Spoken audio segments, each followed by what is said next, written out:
අපේ රටේ තරම් ලොව අන් කිසිම රටක බණ අසන්නේ හෝ බණ කියන්නේ නැහැ.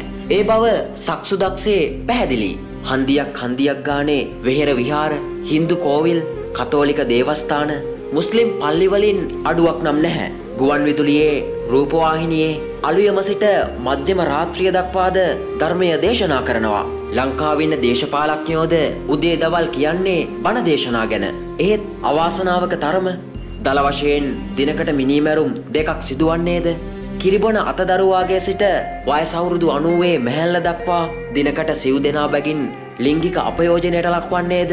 ක්‍රියානතුරු වලින් දිනකට 6 දෙනා ගානේ මිය යන්නේද?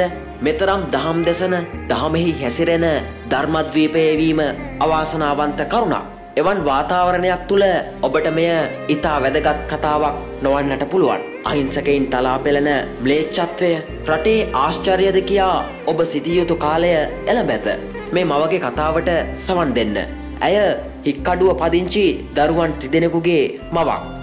මගේ දරුවා පාසල් යනකොට මේ පයින් ගියේ සියලා හින්දලා ඊට පස්සේ මේ අපේ ගේ ඉස්සර සම්පත් ප්‍රශාන්ත කියලා පිටු ළමයෙක් ඉන්නවා. ඒ ළමයා ට්‍රේවල් එකක ගිහිලා මගේ දරුවට අණ ගහලා තියෙනවා. මේ එන්නටලනේ ඉස්කෝලෙන් බස්සන්නම් කියලා. ඊට පස්සේ අපේ දුව කිව්වලු මට බෑ යන්න නගින්න මේ මං ওই ටික පයින් යන්නම් කියලා. මෙයා බලෙන් තේරෝරාද නංගගෙන පිහියක් පෙන්නලා බඩට පිහිය තියලා හිට බලෙන් දාගෙන තියෙන ට්‍රේවල් එකට. මෙයා ට්‍රේවල් එකේ අරගෙන ගිහිල්ලා තියෙන. මෙයාට මේ හිමි පන් වල ගයක් තියෙන.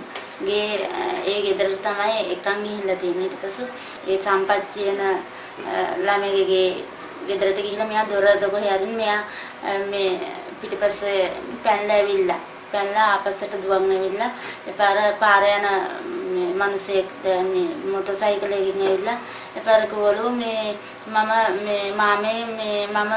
ගිහින් දාන්නේ කියලා මට කරදරයක් කියලා. එපාර කවලු මොකද්ද පුතේ කියලා. එපාර කවලු නෑ මම පස්සේ ගියන්නම් මම සීයලයි ගේ ළඟට ගිහින් දාන්නේ කියලා. පොලිසියට එක්කන් යන්නද කියලා හොයන් එපාර කවලු නැතේ මේ මම සීයලයි ගේ තියෙනවා මෙතන සීයලහට ගිහින් දාන්නේ කවලු. ඊට පස්සේ සීයලහට ඇවිල්ලා තුණා. ඇවිල්ලා එපාර සීයටයි ආච්චිටයි විස්තරය කියලා තියෙනවා. ඊට පස්සේ මේ අපි පැමිණිලා දාලා තුන් තාත්තයි මගේ මහත්තයයි දුවයි එක්ක ඇවිල්ලා පැමිණිලා දාලා මේ ඊට පස්සේ අපරාධකරුව බාර වුණානේ. බාර වෙලා මේ පොලිසියට බාර වෙලා පාර පොලිසියෙන් නඩුවක් දැම්මා. ඊට පස්සේ මේ 18 වෙනිදා නඩුව තිබ්බා.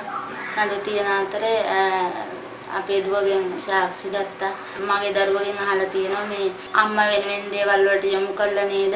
ඒකින්ද නේද ඔයා ඇක්ටර් වෙලා තියෙන්නේ කියලා මගේ දරුවගෙන් අහලා තියෙනවා. ඉතින් මට ඇහුණා මගේ දුව කෑ ගහන මම මේ හයියෙන් අඬාගෙන මට ඕවට තවත් උත්තර දෙන්න බෑ කියලා කෑ ගහගෙන අඬාගෙන මේ ඊට පස්සේ කලන්තේ කළා මම ජේරල්ල මට එන්නත් එපා කිව්වා. මම ඒ දුවගෙන මගේ දරුවා ළඟට මම දුවන් ආවට පස්සේ මම එනකොටත් සාක්ෂි කුඩුව ළඟ දරුවා වැටිලා පොලිස් කාන්තාවකුයි මායි අරගෙන මේ වාඩි කරගත්තා.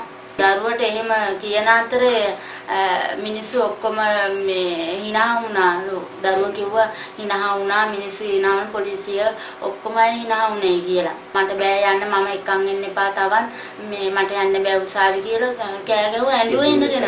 දැන් දරුවගේ අධ්‍යාපනික කඩා කප්පල් වෙලා තියෙන්නේ. සම්පත් යාළුවෝ ඉස්කෝල ළඟට ගිහිල්ලා මගේ දරුවට තර්ජනය කරලා මරණවයි බුස්සනවයි එක දේවල් කියනවා. අනෙක් අපරාධවලට මෙන්ම දැන් මේ පිළිබඳවද විද්වත් මත පලවන්නට පටන් අරන්. ඔවුන්ගේ විසඳුම ළමා අපයෝජකයින්ට, දූෂකයින්ට මරණ දඩුවම පමුණවන්න කියන එක. ළමා ආරක්ෂණ අධිකාරියේ අධිපතිනියද මෙය ආණ්ඩුවට යෝජනා කරලා.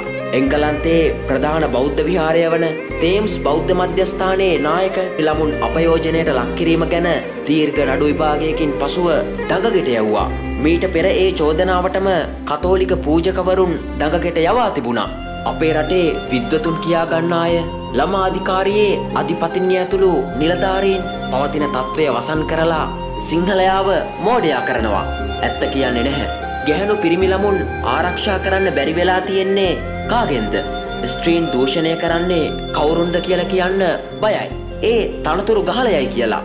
අපරාධ කරන අය අපරාධ කරන්න බය නැහැ. එයට හේතුව නීතිය ක්‍රියාත්මක කරන ආකාරයත් ආණ්ඩුවේ දූෂිත ක්‍රියාකලාපයක් නොවේද? සත්‍යය එයයි. ඕනෑම අපරාධයක් කරලා බේරෙන්න පුළුවන් රටක් ශ්‍රී ලංකාව. සත්‍යය එයයි. බැරි වෙලාවත් දඩුවමක් ලැබුණොත් සමාව ලබාගෙන ගෙදර එන්න පුළුවන් බවත් ස්ථිරයි. මේ යථාර්ථය තේරුම් ගන්නාතෙක් අපරාධ අඩු කරන්න හැකියාවක් ලැබෙන්නේ නැහැ. බණ කියා ඉන්න පුළුවන්.